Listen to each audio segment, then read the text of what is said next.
Hello everybody, welcome back to Cannonball Cottage. As you can see, we've got the obligatory glass of red wine, and I suppose I'd better start by taking a drink. Chin chin, as we say in Italy, because we're doing another Roman pasta dish, and this one's Alla Gricia. Pasta alla Gricia. There's 4 famous Italian pasta meals, one of which is cacio e pepe, another one which is a matriciana. There's this one, of course, alla Gricia, and of course the famous one of all, the very famous one of all, is the carbonara. And all of them are fabulous meals, and this one in particular is very close to a carbonara. It's got the ingredients apart from the egg. When you're making carbonara, you put eggs in with the meal, which makes up this thick sauce. Whereas this just includes the guanciale, and the guanciale is the cheek of the pork, and there it is, look.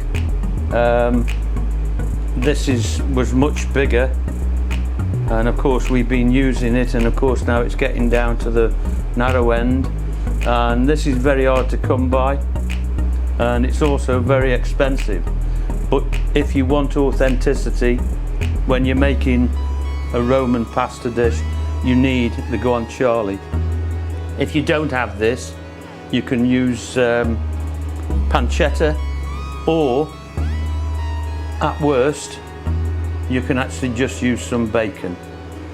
And as you can see here, what we're doing is sweating down this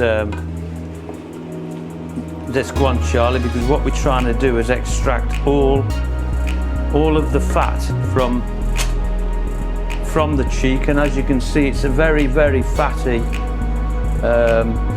piece of cured meat, and we need to extract all the fat, because the fat creates the sauce.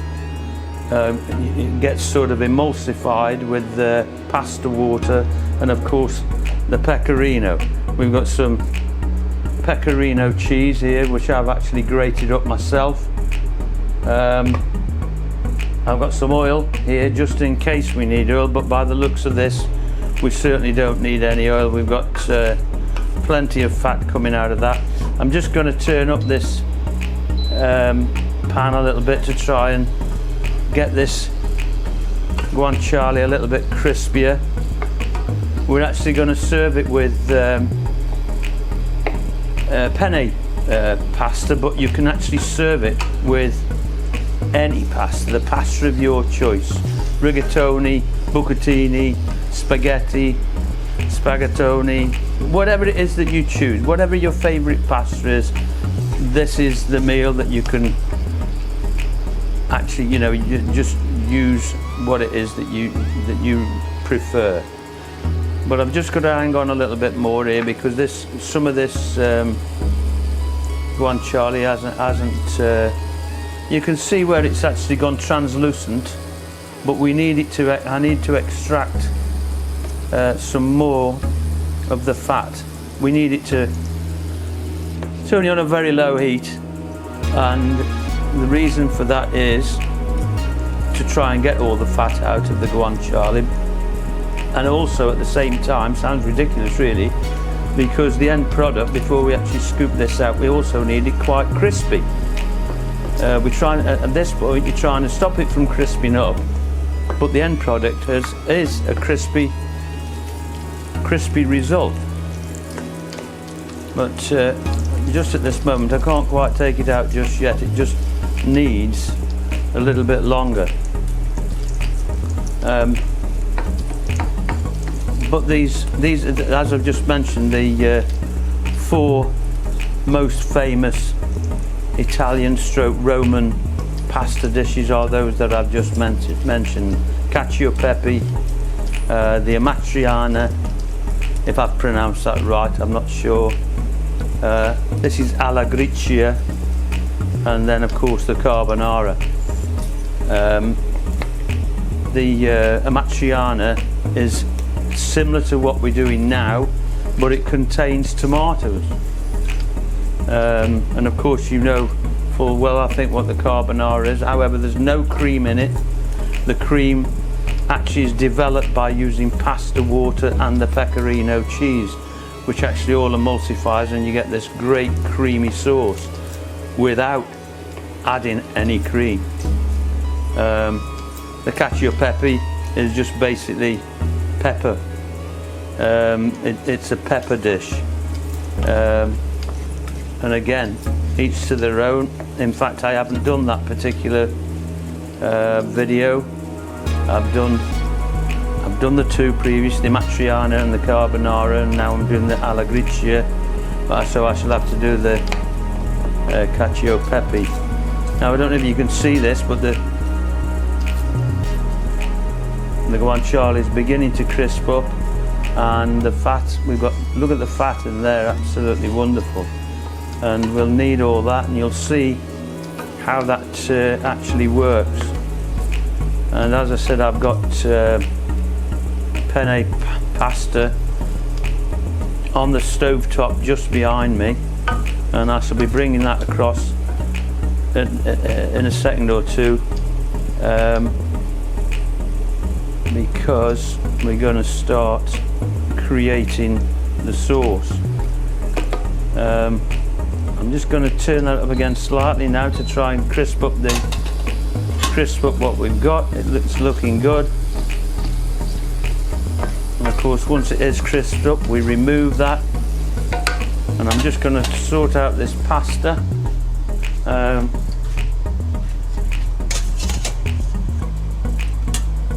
be with you in a second. I've just got to get this pasta sorted out.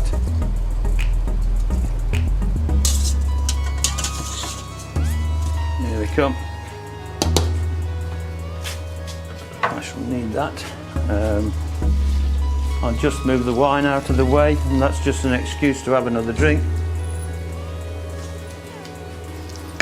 And there we are. This is looking good. Just look at that, it's absolutely lovely. And as you can see, this is also being peppered to when it's being cured, and the pepper actually preserves it, along with the salting procedure that takes place whenever you cure any meat. And whoa, got too many pans, too many utensils in the pan there. Now you can see this is nicely crisping, absolutely wonderful. That's almost perfect. I'm just going to bring the pasta across, and here it is, the penne pasta. Just put the heat on. There you go. And then what we'll do is, I'll just put that in there because that's what we're going to take the pasta out with.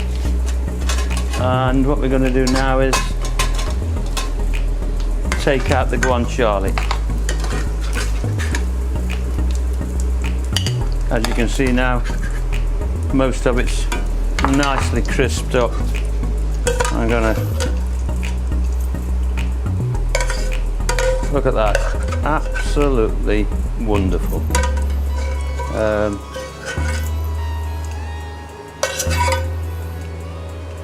we go, one last little bit. There you go. And now, this is the interesting part. Where are we? I don't need any pasta at the moment. I just need some 2 ladles of pasta water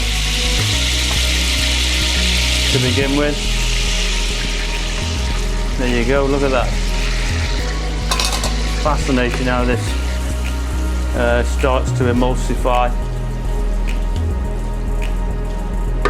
And of course now that that's gone in there, I'm actually going to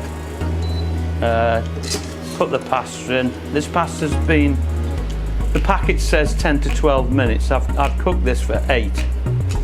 And the reason for that is it's going to finish off cooking in the pan. And I suppose you've noticed I haven't actually seasoned yet. I'm not putting any salt because of the guanciale. We can salt it up afterwards. I'm just going to turn this up again a little bit more, not quite that much, to try and bring it on to start the boiling.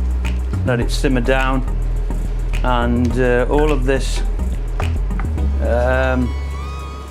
what's come out of your bacon, I beg your pardon, the guanciale, gets absorbed by the pasta. And what I'm going to do is I'm going to add some pepper as we're going along. But we need to get this sauce to start emulsifying with the fat that's come out. I might just actually increase again slightly, but you can see, look at that. I mean, nice and crispy to be added back once we've created the sauce. But it's so simple to do. It's easy.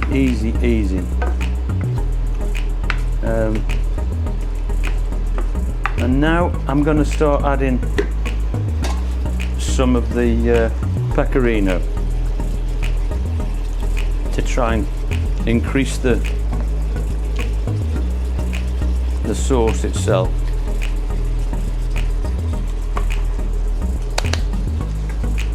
And here we go. Look at that immediately. I don't know if you can see it on this in this video, but immediately you put the cheese in like that, and the consistency of the sauce changes straight away. It's absolutely wonderful. Wow, look at that. It really is good. Well, I think it's good. I think it's tremendous. Fascinates me. Cooking actually absolutely fascinates me. Even though I've retired now, and the satisfaction I get out of producing a meal is it can't be explained.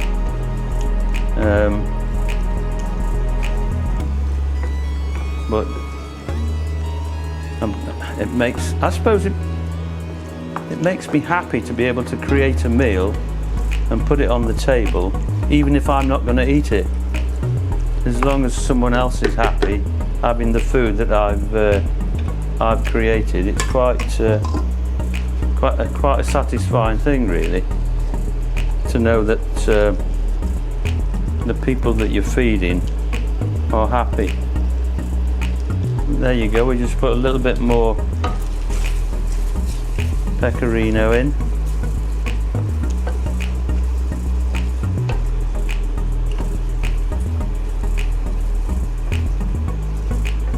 I mean, who would have thought people eating pasta the way that we do nowadays? 60 years ago it was unheard of in England. They wouldn't eat pasta, they didn't even know what it was. I remember as a child, the BBC did an April Fool's Day trying to tell people that spaghetti came up and grew on trees. And it was televised, that was. You can actually Google it and see see that. But it was an April Fool's Day, you know, to try and spoof everybody. Well, I'm going to throw some more of this pecorino in. In fact, I'm going to throw the lot in. No, I'm going to save that little bit to maybe go on top afterwards. But as you can see, look at that. We're now going to put a little bit more pasta water in because it's getting a little bit on the thick side. And there you go, look at that. That is absolutely wonderful. It's now time to put the guanciale back in. And wow, look at that for a meal. Isn't that wonderful?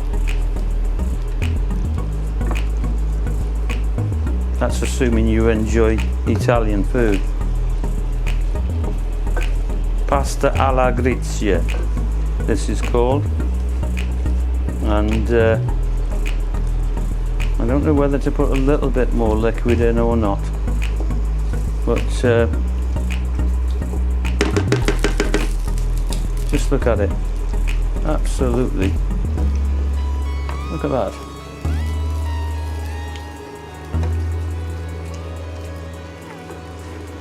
What I am going to do, which is not necessarily part of the menu itself, as in the true recipe. I've just got this basil plant here, just behind me or to the side of me. And what I'm going to do is, just for a little bit of show,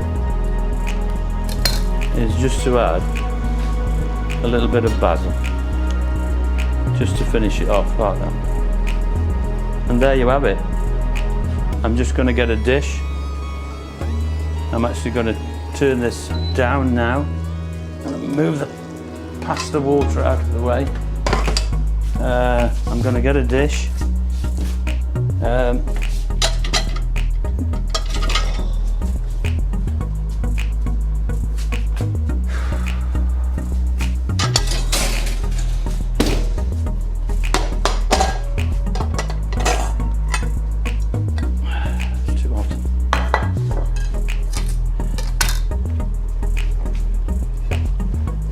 And we're just going to dish up this wonderful, wonderful, wonderful, wonderful pasta dish. I might even put let me just move this out of the way. And as you can see, I hope you can see, I'll put it in a position where you can see. In a minute. That'll just do for presentation, if you like. I'll just place that there and straight on there. Let me just check that you can see that. Oh yes, you can see that, that's perfect. And there you have